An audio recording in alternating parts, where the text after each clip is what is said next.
I hear it often in leadership circles, you just can't talk to younger staff the same way anymore.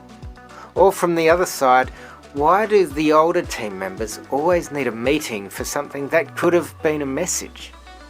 This myth that different generations simply can't communicate effectively isn't just wrong, it's damaging. And here's the truth. Every generation knows how to communicate, but they've been shaped by different experiences, tools, and cultural expectations. And nowhere is this more obvious than in how we approach phone calls and face-to-face communication. If you grew up in a world where every call costs money, where your friends were a driveway away, and where your first job interview was done in person, communication likely meant direct verbal contact. That's the world where many baby boomers and older Gen Xers were raised. But younger Gen Xers, millennials and Gen Zs were shaped by something very different. Text-based messaging, smartphones and social media became the norm. Many of them have spent most of their formative years typing, not talking.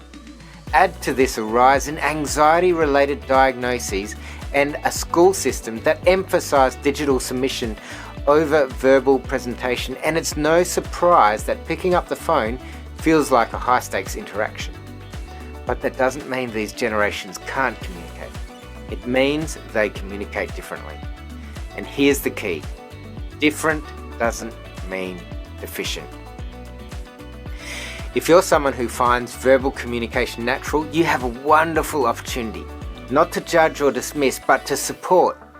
Coach your younger team through conversations. Practice together. Decrease the fear by increasing the familiarity. Empathy goes a long way. And if you're someone who finds phone calls or in-person dialogue intimidating, recognize that you're not broken. You're shaped by a different world. But communication, especially in leadership, is a skill, and like any skill, it can be learned, refined, and even mastered. So here's your challenge. If you find yourself avoiding verbal conversations, take one step this week towards that discomfort. Try one phone call instead of a message. And if you're leading someone younger than you, remember your patience and encouragement can bridge a communication gap that has nothing to do with capability and everything to do with context. Different generations don't lack the ability to communicate.